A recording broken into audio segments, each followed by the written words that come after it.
Hello students, this is the third chapter of your book Honeydew and the chapter name is Glimpses of the Past. Here are some pictorial glimpses of the history of our country from 1757 to 1857. The chapter describes the events and the circumstances that took place in India during the year 1757 to 1857. It starts with the time when the East India Company was very strong in India. The Indian princes and states were busy fighting with each other.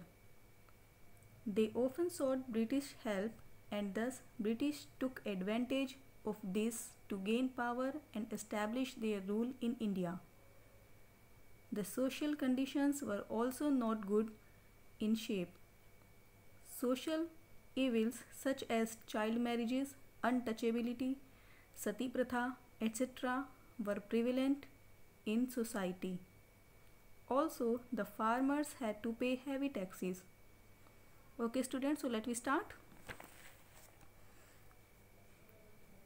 The first glimpse is the company's conquest. It is a process between 1757 to 1849. In India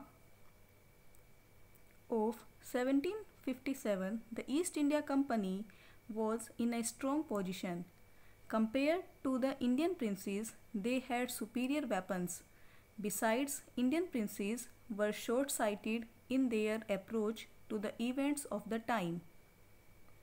Indian princes were fighting each other.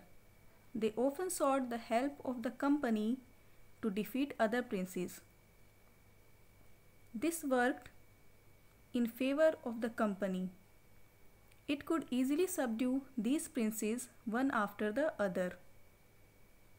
However, the brave Tipu Sultan of Mysore fought the British. He died in the battlefield fighting the English. The general reaction to the British rule was not the same everywhere in India. There were some who thanked British for assuring in an era of peace. Other bemoaned that the country was subjected the foreign rule. Now come to the next event, British rule. This was the time between 1765 to 1836. The social fabric was in bad shape. Religious leaders preached absurd practices like untouchability and child marriages. In truth, Indians had lost their self-respect. The British scorned them. The farmers and the artisans were the worst hit. Heavy taxes ruined the farmers. The Britishers cut the thumbs of expert artisans. The British used every method to make maximum profits. The imports from England became tax-free. Come to the next point, Raja Ram Mohan Roy. It was the time between 1772 to 1833. Raja Ram Mohan Roy understood what was wrong with the country. He tried to reform the society. He taught people that the main precepts of all religions were the same. He emphasized the practical use of knowledge. He went to England. There he reminded the British that rulers too had a duty towards their subjects. He started newspapers in India.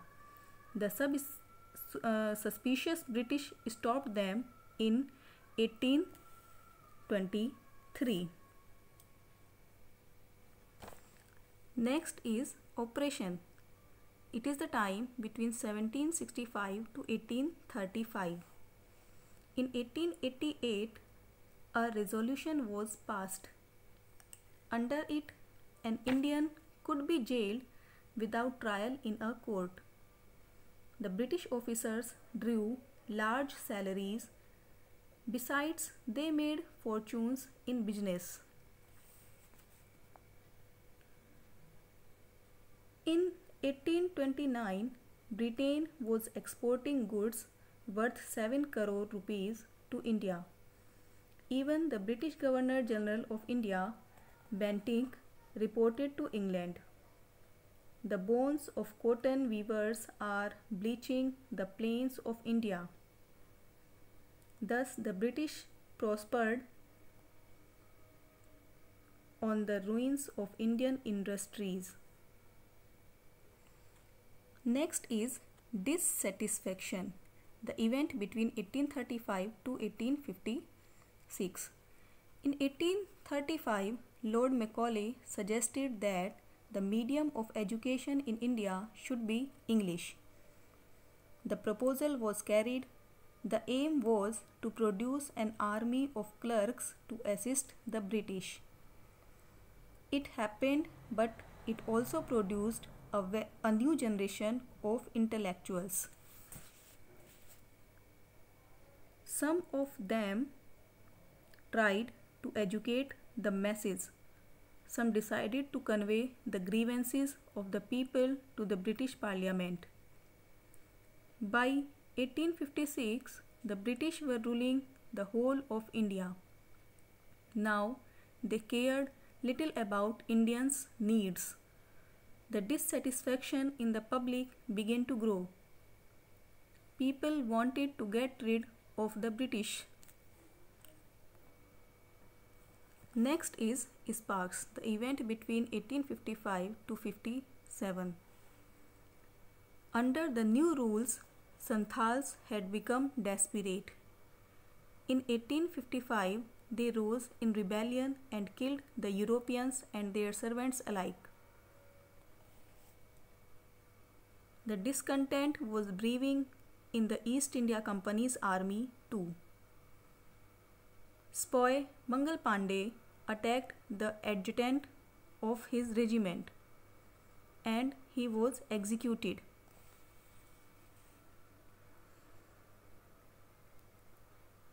The English did not care about Indian customs. Chapatis were sent from village to village. With them was the message that their native emperor would want their services. Similarly, a lotus flower was circulated among Indian soldiers. The masses also gave all help and support. The next is Revolt of 1857. The revolt started at Meerut. The sepoy who had revolted marched to Delhi. They were shouting slogans in favor of Bahadur Shah Zafar. The rebellion spread wider. Many landlords had lost their lands. They helped the revolt. The last point is the fight for freedom, 1857. Many rulers like Hazrat Mahal of Lucknow was bitter. The English had taken away their kingdom.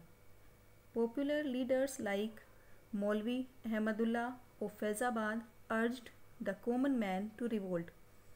Azimullah Khan told Tatya Tope to make Nana Sahib the leader of that war of independence. All over North India, the people fought pitched battles against the British. 80-year-old Kunwar Singh of Bihar received a bullet in his wrist. He just cut it off. Throwing it into the Ganga, he said that it was his last offering. However, after the revolt of 1857, the British rule started to shake. The Indians revolted and struggled for freedom until 1947, till they achieved it. Okay students, so this was the summary of the chapter, Glimpses of the Past. Okay, thank you.